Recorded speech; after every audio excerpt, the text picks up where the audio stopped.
ทีแห่งตามนาทีประเทศไทยอยู่บ้านให้ทั่วดินและท้องนาในทุ่งป่าและแม่น้ำยื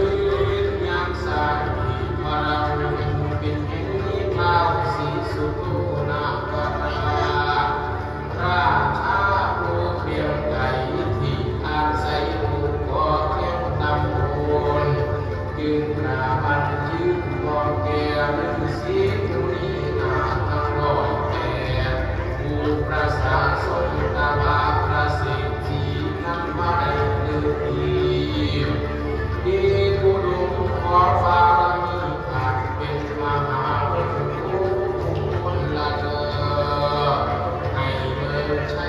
ความพันผู้อื่น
ขอเสียงปรบมือให้กับนางฟ้าของเราด้วยนะคะ วันนี้มาไกลเลยนะคะก็กับชุดรำเชิญกระโรงครู108นะคะสำหรับนางรำหนุมานโชคพันล้านนะคะโดยคุณ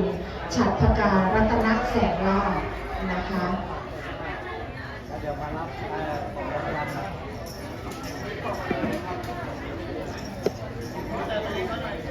หลัวอีกชุดนะคะ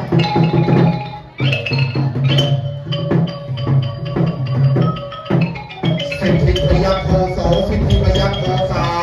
สิทธิพยัคฆ์โคพยัคฆ์โคจ้า